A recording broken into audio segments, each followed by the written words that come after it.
तो पार्ट 2 की शुरुआत में सूसा यूरी के साथियों को घेर लेता है क्योंकि वो हॉली बुक को हासिल करना चाहता था, क्योंकि वो खुद ब्लैक किंग को हराकर दुनिया पर राज करना चाहता था। जिस पर एडम सूसा के बुरे इरादों को देखकर उसे लड़ाई करने के लिए चैलेंज करता है, जिस पर यूजी जो कि सूसा का कमांडर होता है वो यूरी की टीम और सूसा के बीच के मामले को शांत करने की कोशिश करता है। पर सूसा अपने चेन क्रॉनिकल्स को लेने की जिद पर अड़ा रहता है, जिस पर फीना सूसा को बताती है कि चेन क्रॉनिकल्स का यूज सिर्फ वो लोग ही कर सकते हैं जिसे चेन क्रॉनिकल्स ने खुद चुना हो। पर सूसा को इससे कोई फर्क नहीं पड़ता था और वो अपनी आर्मी के साथ यूरी की टीम पर हमला करने को तैयार हो जाता है। इसी बीच हमें यह भी पता चलता है कि सूसा का हाथ भी यूरी की तरह ब्लैक पावर से करप्ट हो चुका है। पर सूसा यूरी की तरह इस पावर को रिजेक्ट करने के बजाय इस पावर का इस्तेमाल करके नया ब्लैक किंग बनना चाह रहा होता है, जिस पर यूरी सूसा को समझाने की कोशिश करता है कि यह डार्क पावर उस पर काबू कर रही है। पर सूसा उसकी बात नहीं सुनता और उनमें फाइट होने लगती है, जिस पर यूरी अपनी अल्टीमेट चेन टेक्निक से सूसा पर अटैक करता है। पर सूसा उस अटैक को अपने पावरफुल अटैक से काउंटर कर देता है, जिससे यूरी काफ़ी कमज़ोर हो जाता है और सूसा फीना से चेन क्रॉनिकल्स लेने के लिए आगे बढ़ता है, जिस पर एडम उसे रोकने की कोशिश करता है। पर सूसा उन दोनों को साइड कर देता है और चेन क्रॉनिकल्स को पकड़ लेता है, जिससे चेन क्रॉनिकल्स में से डार्क एनर्जी निकलने लगती है। तभी यूरी सूसा पर अटैक करने आगे बढ़ता है, पर ओलजाडा उसे रोक देता है, जो कि एक ब्लैक मैजिक डिसाइपल था। तभी वहां पर एरेनस आ जाती है, जिसका मकसद सूसा और यूरी को उसके साथ ले जाने का होता है, क्योंकि वो दोनों ब्लैक पावर से करप्ट हो रहे थे। और एरेनस सूसा को भड़काने लगती है, पर सूसा एरेनस के साथ जाने से इनकार कर देता है, जिस पर ओलजाडा सूसा पर हमला करने लगता है। इसी बीच एरेनस यूरी को भड़काने की कोशिश करने लगती है, जिससे यूरी के करप्टेड हाथ में से ब्लैक एनर्जी निकलने लगती है और उसे उसके नेगेटिव साइड के इल्यूजन आने लगते हैं, जो उसे उसके साथियों पर अटैक करने को कह रहे होते हैं। पर यूरी अपने माइंड को कंट्रोल में करके अपने नेगेटिव सेल पर अटैक करता है। पर जब वो होश में आता है तब वो देखता है कि उसने केट को घायल कर दिया है, जो फीना को प्रोटेक्ट कर रहा था, जिससे यूरी को बहुत दुख होता है और वो चिल्लाने लगता है, जिससे ब्लैक पावर यूरी को पूरी तरह से करप्ट कर देती है। इसी दौरान हम जूलियाना को देखते हैं, जो लूसी और एंसलॉट के सपोर्ट के साथ हॉली कैपिटल की क्वीन बन जाती है और अपने लोगों को ब्लैक किंग के जुल्म से आज़ाद कराने की कसम खाती है। इसी बीच यूरी बेहोश हो जाता है और ब्लैक नाइट में ट्रांसफॉर्म हो जाता है, जो काली शक्तियों से बना एक डीमन था। और ब्लैक नाइट एडम पर अटैक करता है, जिससे एडम किसी तरह बच जाता है। पर यूरी की ऐसी हालत देखकर एडम का दिल दहल जाता है। इसी बीच सूसा, जो यूरी को मारना चाहता था, इस मौके को देखकर उस पर अटैक करता है, पर ओलजाडा और मैजिकल क्रिएचर्स उसका अटैक रोक देते हैं, जिससे उसका प्लान फेल हो जाता है और यूरी एरेनस के साथ एक पोर्टल से ब्लैक किंग के पास चला जाता है। इसी बीच सूसा यूरी की टीम को उसके किंग बनने के मकसद में उसका साथ देने को कहता है, पर वो लोग सूसा का साथ देने से मना कर देते हैं और वेलनोर और दूसरे मेज वापस मेज किंगडम लौटकर सेजेस को इस सिचुएशन की रिपोर्ट करने के बारे में सोच रहे होते हैं। वहीं दूसरी तरफ यूरी की टीम वापस वाइस कैपिटल जाने का प्लान बनाती है ताकि वो केट को हील कर सके। पर फीना और एडम वहीं रुकने का फैसला करते हैं ताकि वो सियोल इंडम पर जा सके, जिसकी जानकारी यूरी ने डीमन में ट्रांसफॉर्म होने से पहले दी थी। और जूलियाना को भी यूरी के डीमन बनने की खबर मिल जाती है, जिससे वो थोड़ी उदास हो जाती है और यूरी को वापस लाने की कसम खाती है। इसी बीच सूसा दूसरे और क्लैन के साथ मिलकर एक आर्मी तैयार कर रहा होता है, जिससे वो ब्लैक किंग को हराकर खुद नया राजा बन सके। और कुछ समय बाद सेजेस अपना ट्रेजर हासिल करने में कामयाब रहते हैं, जिसके लिए उन्होंने अपने मेजस को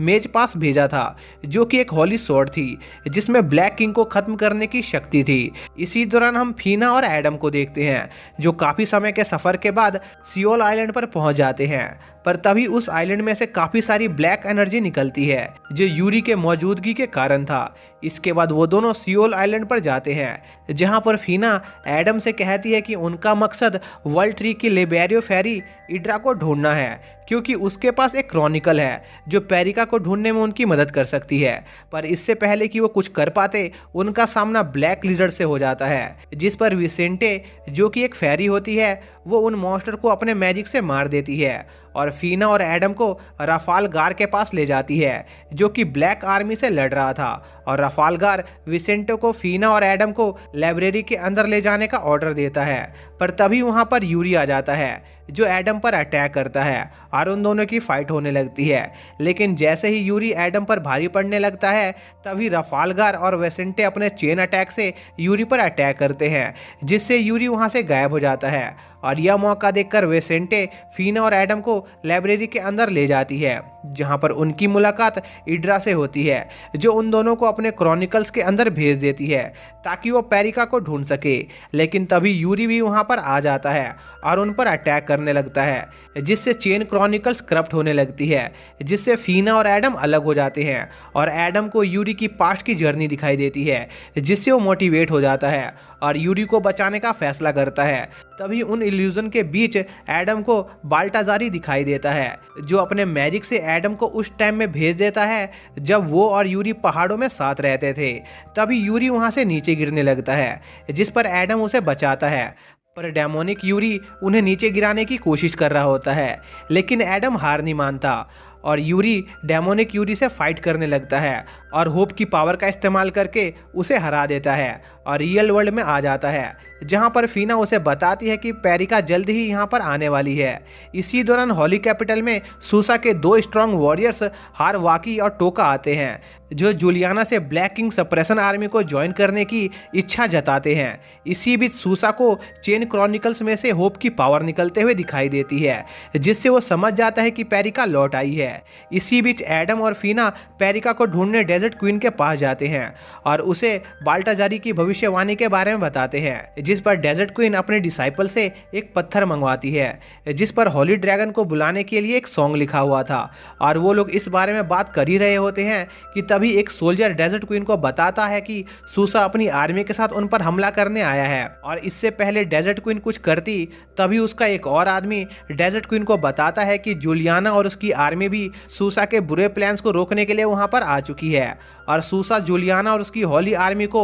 उसका साथ देने का ऑफर देता है, लेकिन जूलियाना इसे इनकार कर देती है, क्योंकि जूलियाना का मकसद दुनिया में से डार्क एनर्जी को खत्म करके शांति लाने का था। तभी वहां पर खलीफा नाम का एक आदमी आ जाता है, जो जूलियाना और सूसा को बात करके इस मामले को सुलझाने को कहता है, क्योंकि उनकी लड़ाई से सिर्फ ब्लैक किंग को ही फायदा होने वाला था, जिस पर वो दोनों राजी हो जाते हैं। लेकिन बातचीत के बाद भी सूसा अपने नए ब्लैक किंग बनने के इरादे को नहीं छोड़ता, जिससे जूलियाना को काफी गुस्सा आता है। इसी बीच ब्लैक आर्मी उन पर अटैक कर देती है, जिस पर सूसा और जूलियाना अपनी आर्मी के साथ उनसे लड़ने लगते हैं। और जब वो उन पर भारी पड़ने ही वाले होते हैं तभी वहां पर ओलजाड़ा आ जाता है, जो अपने मैजिकल क्रिएचर को समन करता है और सूसा के साथ फाइट करने लगता है। इसी बीच जूलियाना लड़ते हुए काफी थक जाती है, जिस पर बुरखाट जूलियाना की कमजोरी का मजाक उड़ाता है और जूलियाना पर हमला करके उसे ओवर पावर कर देता है और जूलियाना को मारने वाला होता है। तभी एंसलॉट आकर जूलियाना को बचा लेता है।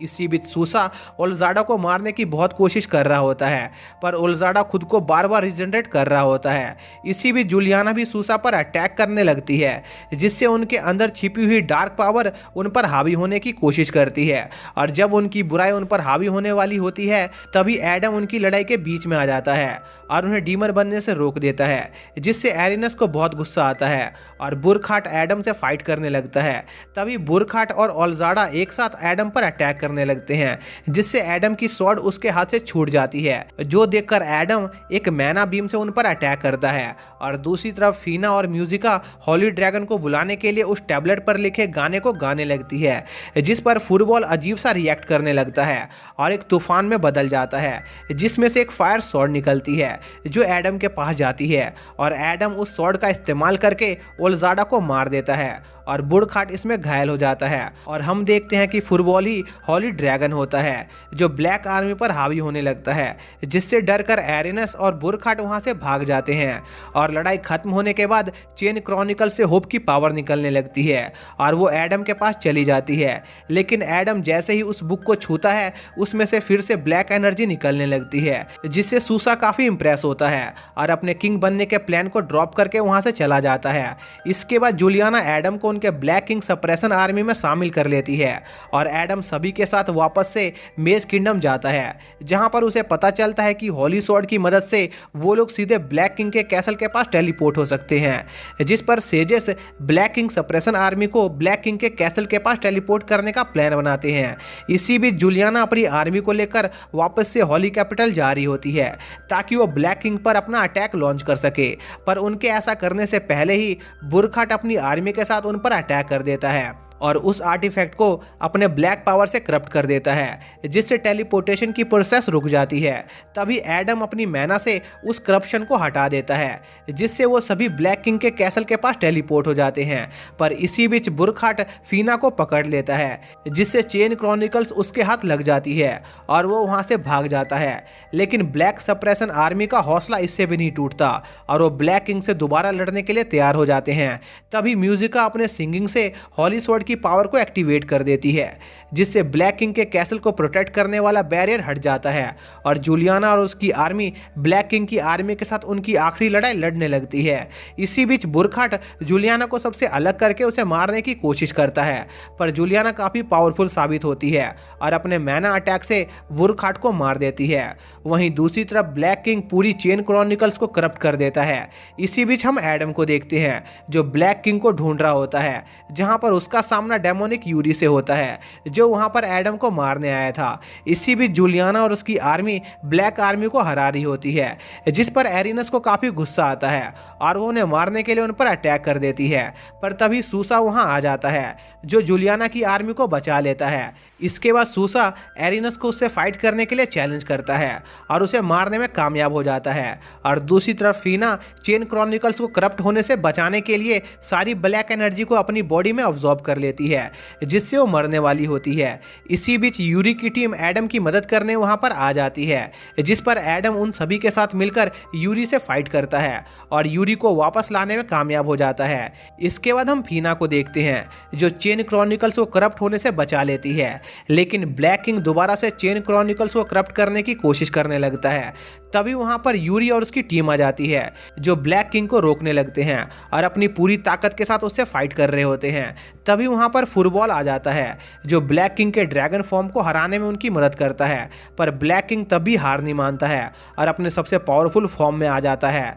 पर यूरी और एडम ब्लैक किंग के डार्क एनर्जी को रोकने में कामयाब हो जाते हैं, जिससे ब्लैक किंग काफी कमजोर हो जाता है और एडम और यूरी अपने पावरफुल चेन अटैक से ब्लैक किंग को हरा देते हैं। पर ब्लैक किंग मरने से पहले होप की पावर्स का इस्तेमाल करके अपनी बेटी फीना को मरने से बचा लेता है और ब्लैक किंग के मरने के साथ ही सारी ब्लैक आर्मी खत्म हो जाती है और पेरिका वापस से जिंदा हो जाती है, जिसका मतलब यह था कि वो लोग ब्लैक किंग और उसकी ईविल आर्मी को खत्म करने में कामयाब हो गए हैं और इसी के साथ वो लोग दुनिया को बचा लेते हैं और ये सीरीज यहीं पर एंड हो जाती है।